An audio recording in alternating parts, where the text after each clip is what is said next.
So what do you think of when I say the word happiness? If you're like many Americans that we just surveyed, these are some of the words that are going to come to your mind. Emotions like contentment and love and joy and peace, time with your friends and your family, a life filled with smiles and laughter. But if you squint just a little bit, you'll see some other words that are a little less frequent. You'll see the word husbands there, but not the word wife. I'm not certain why that is. You'll see children even smaller than that. But you'll also see the word money. And if you think of the word money, it's probably because of one of two reasons. Either A, you don't think you have enough of it, or B, you feel like if you actually had more money, you would be able to be happier. But of course, we all know that money doesn't buy happiness, right? That's what we're all told, that money can't make us any happier. But what really is the relationship between money and happiness? About 5 years ago, I started trying to think about this for a long time, and there's a tremendous amount of research that is out there that has tried to focus on this question between money and happiness. And it all can be boiled down into a relatively simple graph that shows us a couple of things that are consistent in all of those studies. The first thing that we know is that it doesn't matter what culture you're in, or what country you live in, or pretty much what geographic area you might find yourself in, that the relationship between money and happiness is strongest for people who are poorest, and it's strongest in the poorest countries. But we also notice that there comes some point, some threshold that we get past where money doesn't actually, quote, buy us any more happiness. Daniel Kahneman was able to actually show that in the United States, that's at about $75,000 of household income. Just last year, someone actually reanalyzed that data and shows that in places like the Bay Area, that's well over 100,000, but you get the point. At some point, you get to a threshold where the amount of happiness that you experience in your day-to-day life is not going up with more income. But I think that in many ways, that might not even be the best question. Now, think about this. Imagine that every single one of you, I give you $100 and I asked you to go out, and there's a mall right there, and I said, I want you to spend that money with only one goal. And that goal is to try and make yourself as happy as possible. There's three things I know. One, you'd all say you loved my talk. Two, when you came back, you would have gotten lots of different goods and services. And three, some of you would say you were really happy with how you spent your money. And some people would say that they're not so happy with the way they spent their money, or even disappointed. And I think that's the more interesting variable here, right? How is it that we can all spend our money in ways that will make us feel happier? Now, there's one recommendation that has been proffered for, well, really the better part of 2,500 years, and it's called the Experience recommendation. And it's pretty simple. It says, if you want to be happier with your money, spend your money on life experiences instead of material items. Now, it sounds like really good sage advice, but is it really true? And how do we know? And so a burgeoning group of positive psychologists for the better part of 15 years have been trying to answer the question of, is there any empirical basis for this type of support? And what we find is that the easiest way to try and determine if the experience recommendation is valid is to have people think about recent purchases that they've made that fall into two very distinct categories. Things we call material items and life experiences. And all of you can think about a time that you went out and got a good with the intention of making yourself happier. And all of you can think of a time in which you went and engaged in some sort of service that you thought would make you happier. Buying things like sunglasses or clothes or jewelry, or things that we would consider material items. And going to concerts or TED Talks, situations where when you leave, all you have is a memory of the event, what we call life experiences. And so what we do is we bring people in and we have them reflect on their types of purchases. And then we ask them to write about it, to really relive the purchase, to feel the sensations that they felt when they were consuming or enjoying their types of purchases. And if you were a person in our lab, you might say something like this. I went on a camping vacation that also included a canoe trip. It was pretty enjoyable. I spent $200 for an anniversary dinner at a nice restaurant for our 10-year anniversary. It's not common for us to spend that amount. We both enjoyed it and remembered the occasion fondly.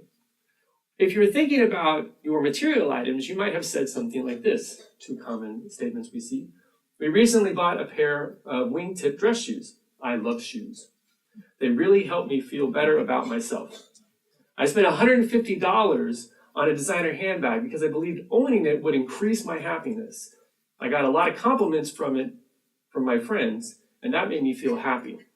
Now, once we have you in that moment when you're reflecting on your types of purchases, we can ask you all kinds of different questions. And I want you to think a bit about the types of things that you've been spending your money on lately. And I just want you to think about one simple question. When you think about those purchases, how happy do they make you? Because that is the ultimate test of the experience recommendation. And what we see in all of our data is a really simple pattern of findings. No matter if you're thinking about your life experiences or evaluating your life experiences, no matter if we're looking at something like happiness or awe, life experiences are more enjoyable to think about, and you say that they provide you with more happiness in your life. And one of the major reasons for this is because what you take with you is a positive memory. This sort of non-tangible thing that you can reuse and re-enjoy and recycle in a way that you can continue to improve. And so while we see our things degrading around us, our iPhones going out of style really by the second, our memories improve with time, and we're able to share those and enjoy those. And actually, one of the quotes I didn't write up here was about a person who said that one of their worst experiences was one of their best experiences because it gave them a great story. Another piece of evidence that we can look at to say that the experience recommendation holds up is to look at how people spend their money. And if we look at the extreme parts of the distribution, we can get individuals we call experiential consumers and individuals we consider material consumers. And really, they just happen to spend more of their money on one of those two types of purchases. And what we see here is a graph where on the x-axis is everyone's age bracket. The blue bars indicate how happy you are if you're an experiential buyer. The red bars indicate how happy you are if you're a material buyer. And what do you see there over and over and over again? Experiential buyers are happier than material buyers, regardless of what age you are. Some people have told me before, but I'm not wealthy enough to be an experiential buyer. Well, those blue bars there indicate how happy you are based on your income bracket. And the red bars are how happy you are if you're a material buyer based on your income bracket. And when you see over and over and over again, all the way from less than $10,000 of household income, all the way to over $100,000, the experiential buyers are happier. So it seems pretty obvious, right? If we want to be happier, just buy life experiences. Well, not exactly. It's a little bit more complicated than that. And the problem is there's a lot of exceptions to that rule. For example, in my lab, we've seen 3 studies recently that have tried to nuance the experiential recommendation a little bit, and have always come up with making it a little bit more complicated. So about 30% of Americans are really experiential in their consumption. They buy lots and lots of material items, and they don't buy very many life experiences. And so what happens when we ask them to think about their life experiences? Well, they say they get along great with their friends and family, but it doesn't make them any happier. Well, that's a bit of a conundrum. We also, and if I were to stand here and take a question and answer, almost all of you would ask me about how to categorize different types of things. What is my smartphone? Is it a life experience or is it a material item? What about I got a question about a puppy yesterday. Is that a life experience or a material item? And my friend posted on Facebook the other day, what about my TV? I watch it with my friends and family. And so what we actually have are these things we call experiential products. They're actually designed to enhance or to actually provide us with an experience. And time again, what we actually find is that when people reflect on their experiential products, those make them just as happy as their life experiences. And then finally, while events are all pretty good, the events that are social are the ones that are really, really enjoyable. And even though introverts say that they really like to be alone, they actually end up reporting as well that solitary experiences don't make them as happy as life experiences with their friends and family. So it sounds like it's really complicated to be happy, right? Not exactly. And the reason is because all of these exceptions can actually be explained by Maslow's hierarchy of needs. So earlier we talked about that it's when you're poor that you actually see the relationship between money and happiness being strong. And psychologists and economists have long argued that that's because you're buying your basic needs, your physiological needs, your safety needs. And what we actually see from these exceptions to the experiential rule is that when you're buying your psychological needs, that's actually when you're going to find the most happiness. So for example, materialists say that they actually get along with their friends and family, but they also feel really inauthentic. They don't feel like they're expressing their true self when they're buying life experiences. And our models actually show that if they ended up doing things that were more authentic, that they would actually feel happy with their life experiences. And so the problem is they're not actually fulfilling the need of identity expression, showing who they truly are. Experiential products make us just as happy as life experiences, but for a completely different reason. They allow us to feel competent, like we've mastered something, like we've learned something new, like when we play a board game or read a book. All these types of products that are actually designed to provide experiences, they allow us to feel competent. Now, life experiences actually allow us to feel more related to other individuals, and so they actually go through two different psychological channels to end up at the exact same place. And then finally, social experiences, probably just by their very nature, allow us to feel really close to our friends and family, and therefore meet our need for relatedness. And so I think what we can take away from this is that buying happiness sounds complex, but is actually really quite easy. And that what we should disregard in some extent is the tangibility rule. And that the heuristic of, is it a material item or is it a life experience, actually isn't that helpful. And that kind of advice can lead you down sort of the wrong road. Because you can be trying to actually get a life experience, but if it doesn't meet your psychological needs, you actually will be happier as a result.